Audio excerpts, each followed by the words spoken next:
Alrighty, g'day guys. Welcome back to Statchat Sports. You're here with Steve and Tazza. How are you today, mate? Good, mate. Always good. Yourself? Yep, same here, mate. Always good. Um, we often call this the Premier League podcast, which for the most part it tends to be. But I want to look outside the Premier League to kick things off today because I want to talk about Union Berlin over in the Bundesliga. Because they're doing some things. They're doing some things there. A little bit of a Cinderella story happening over there. Likelihood we potentially see them to be ending up as the Bundesliga champions, which would, in my opinion, surpass Leicester's triumph at the Premier League. I think because their story goes a little bit deeper.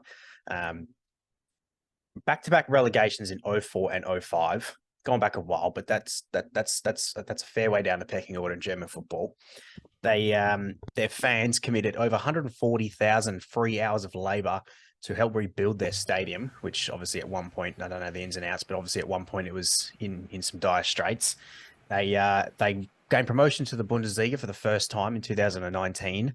They're currently sitting third, just 3 points behind Bayern and Dortmund, who they just lost at the weekend 3-0 to Bayern. So, but prior to that, all three of them were all on 43 points. So they're right in the thick of it there. And in Europe, they've just knocked out Ajax in the Europa League to reach the round of 16 in that competition over there. So there's something cooking over there in Berlin. Yeah, it's so good to finally see like a new contender in the Bundesliga. Obviously, it's always been Bayern, Dortmund. Throw in, I mean, back in the days it was Schalke, and we've obviously seen them fall off the face of the earth. But yeah, to see Union Berlin, yeah, it's such a good story. I mean, you go back to the fans putting in the hours. Like that's rock bottom Mm. for a club of Bundesliga stature. When you're asking your fans to put in their own time off their own back, obviously unpaid to keep the club running. That's just it shows you how loyal a fan base they are, but it just shows you how the dire straits that they are in. So yeah, you love to see it, and I mean, it's about time someone knocked Bayern off their perch. It's the Bundesliga. It's just boring. Yeah, twist it any way you want. It's there might always be a different way of them getting there, but I mean, they always get there in the end. So I would love nothing more than to see Union Berlin get up. Yeah, and you just having a quick look at their squad. This isn't a team that's full of, um, big names or anything like that. Like, really, the only there's really nothing to rave home about in terms of star quality. But much like Leicester did in the Premier League was 2016 they won it from memory Yeah, somewhere. 16, I think. Yeah. Yeah, 2016. Like they're obviously just a team and playing as a unit and they get the job done. It's a fairly young squad from what it looks like, but like in terms of Bundesliga experience here, like you got Rosalind, the left back who I think was at Wolves for a fair chunk of his career, and a few of these guys that have probably been with the club for a while, and not had a lot of Bundesliga experience. So to only be promoted in 2019, not only to stay in the division for that long, but after 4 years of gaining that promotion to be in a position to the point where you're serious contenders for the title, is pretty well going. You know what I mean? It's not like they're just fighting for, they're having a really good season and they're fighting for Europe here. Like they're well in the thick of a championship fight. Yeah, I'm looking at their squad, and I mean, I don't claim to have the best football knowledge. I don't know every single player under the sun, clearly, but I can't pick anyone here that I've seen, in any great detail or in any detail at all, to be honest. Mm. I may have seen their name float around somewhere, but I wouldn't know anything about any of those blokes. So it just goes to show. I mean, just chemistry.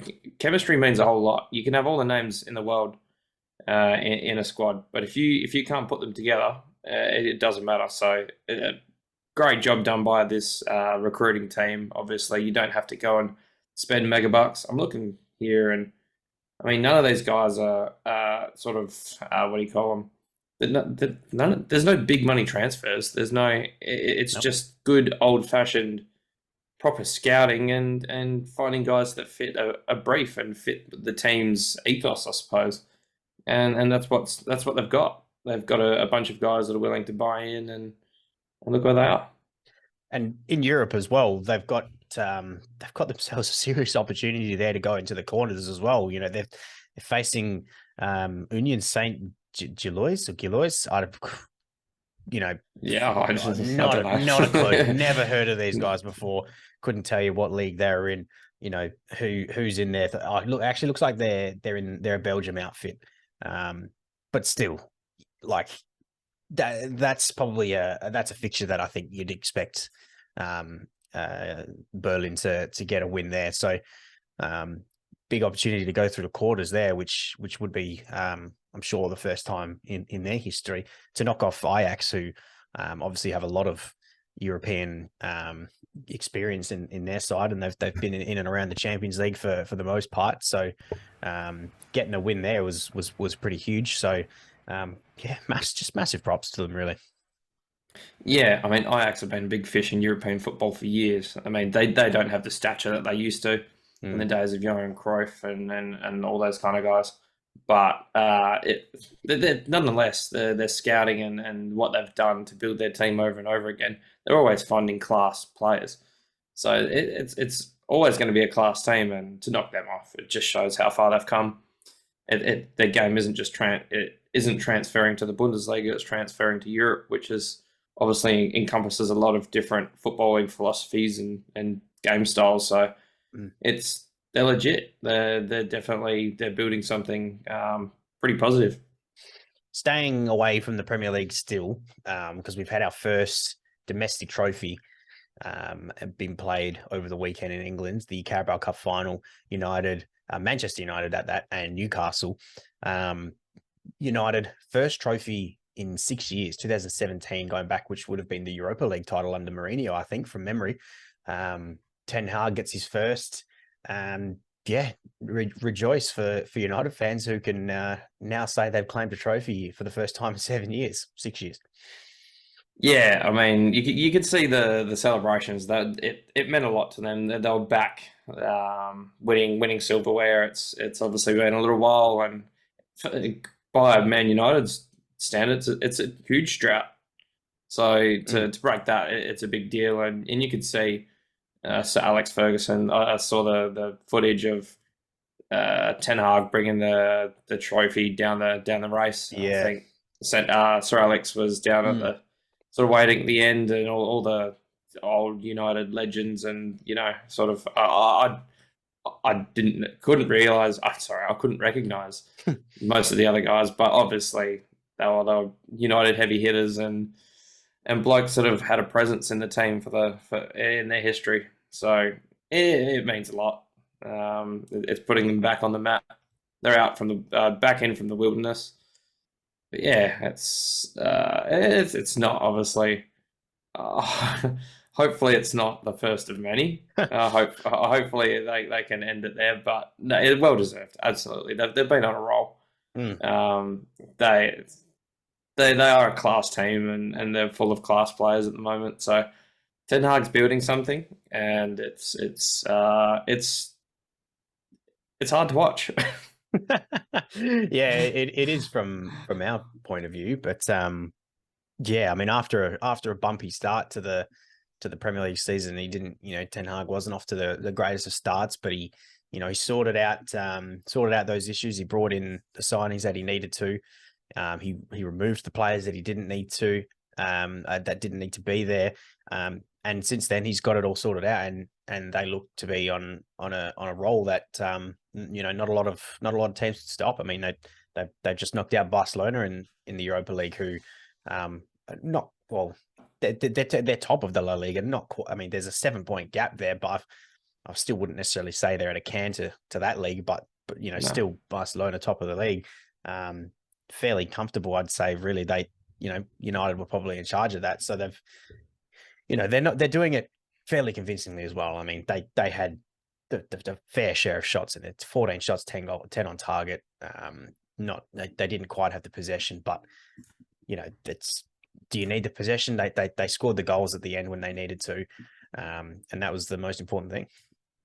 Yeah, it's not it doesn't look like the standard sort of United. But looking at possession wise, you've got Newcastle getting the lion's share of possession at 62% versus the 38. I mean that that was United's plan to kind of sit back and hit them on the counter. I'm not sure, but fair play to Newcastle. It's a big deal for them to be in cup finals again. It shows that they're on the right track. They're building something, and I think their supporters get that.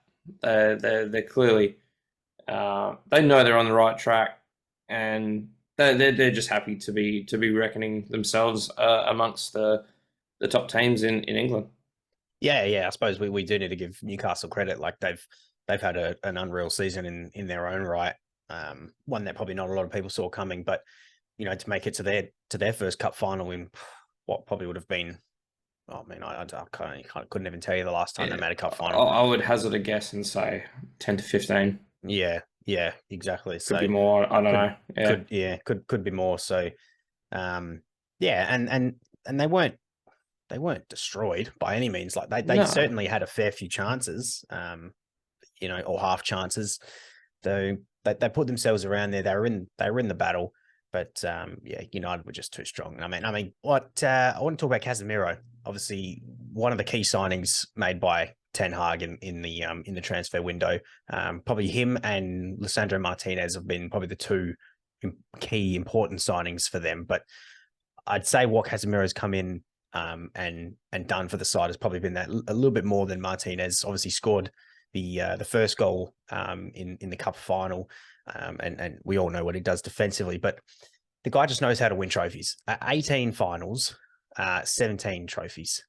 I mean, that's an astonishing record. I mean, even if all of them came in a Real Madrid side, that I mean, just won trophies for fun during those years. Anyway, he was a key part of all of those trophy winning teams. So take nothing away from him there. But I mean, look, the guy just knows how to win a trophy. I mean, yeah, the midfield is obviously where games are definitely won and lost.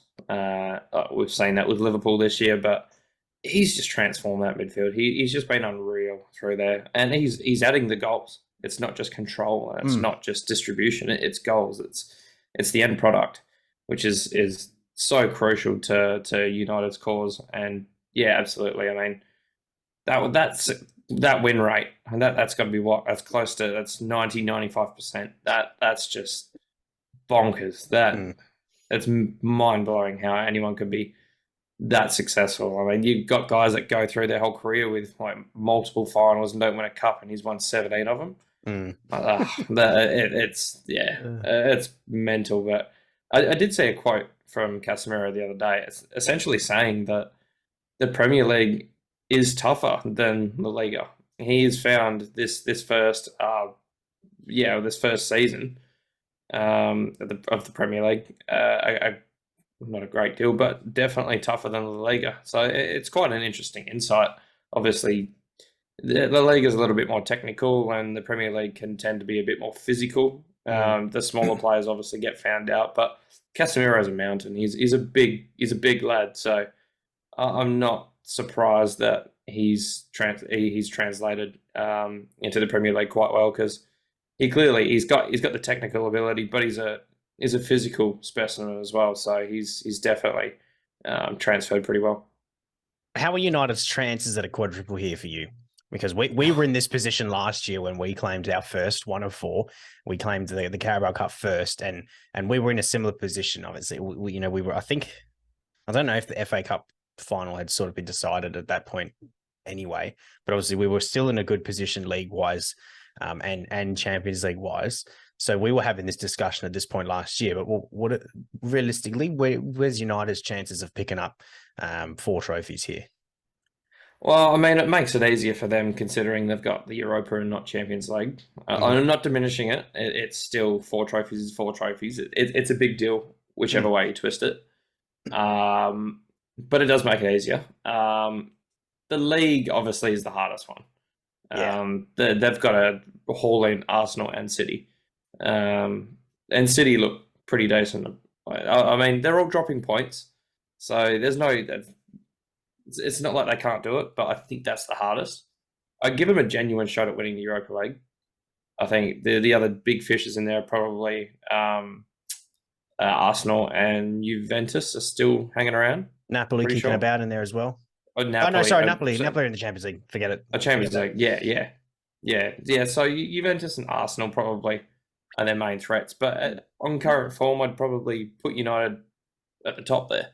So depending on draws and just depending on how the season works out, injuries like what and the like, I think they're a genuine shot. And then you've got the FA Cup. They're going to have to probably come up against City at some point, unless there's a giant killing. So yeah, I'd still give it to City. I'd say that City's to lose. But the FA Cup is wild. I mean, we've seen some pretty wild results. Who knows with that? So I think there's definitely a chance for a treble. I think the quadruples probably take the league out. A treble is definitely on the cards. It'd be their second treble. Not quite, probably not as quite well. Not probably. It wouldn't be as good as the previous treble, but still, considering where United have been for the last 10 odd years pre Alex Ferguson, they'd take any treble. So, but yeah, I'd take any trophy. Clearly, they take any. Well, yeah, true. Yeah, they take any trophy. Yeah, for sure. Yeah. And now that they've got one, they'll be hungry for the others. So, but yeah, I'd probably agree. I'd give them a realistic chance at definitely 3. The league will be the hardest one, but yeah, you can't be disappointed with 3 trophies if that's the way that it ends up going. So, if you end your trophy drought with a treble, that's a pretty good result. Anyone's going to take that. I mean, United 10 years ago would have called the Carabao Cup a Mickey Mouse Cup, but here they are parading it around. It's just it's a sign of how far they've slipped, but it's also a sign of how they're back. There's levels to the teams that obviously United have had, and this one's on the rise. But yeah, it's got a long way to go to meet the United teams of yesteryear. I mean, there's some banging teams in there. Well, let's round this off with with our game of football. Who's that? A bit of a shorter episode today, but we'll end it off as always with the little game. It's your turn to hazard a guess. So far, 3 from 3. 3 from 3 or 4 from 4. All 5 guesses so far. We've got them in 5. Yeah, no one is yet to beat 5 guesses. So Taz obviously looking to break that curse today, but it's your turn to guess. So when you're ready, kick us off with the first player. Okay, let's go. I'll go the Premier League. I'll start there, just in the hope that you've actually gone the Premier League this time. Let's go. I had Ruben Neves in mind, but I'm pretty sure I picked him last time. I don't know why my mind goes there all the time. Let's go Fabinho. Okay, it's not Fabinho. You've got nothing. He's not a midfielder. Not Brazilian. He's not. You never give me an easy one, do you? He's not from the Premier League. And he's older. He is older than Fabinho. He's older than 29. Let's go Vlahovic. Nothing. Okay. By the look of your face, there's nothing. All right, it's not Dusan Vlahovic. He's a forward. Got that part correct. And I went younger. What am I doing? You went younger as well. I didn't want to say anything. God. Yeah. But you went younger. Yeah. So nothing else there. But you've got yourself as a forward. Forward. Okay. Benzema.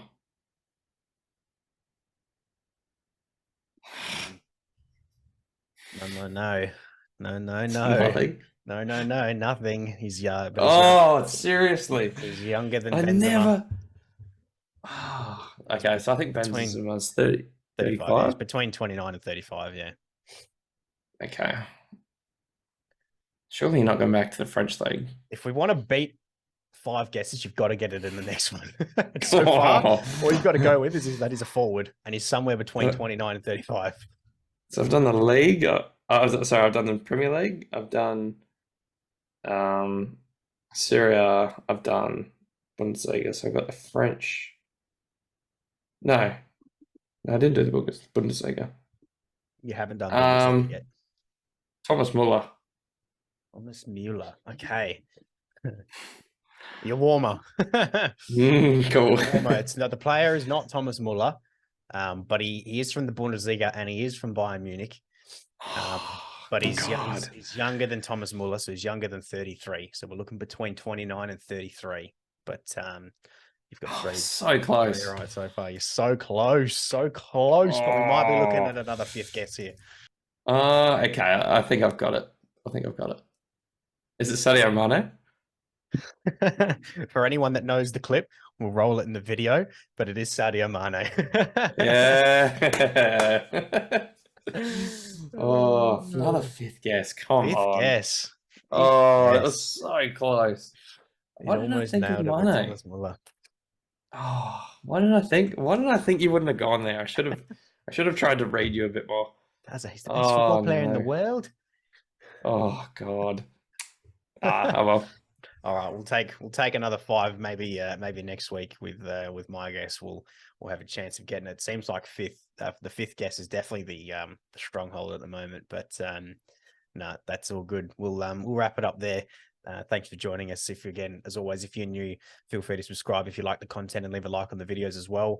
And we'll see you all next week. Cheers.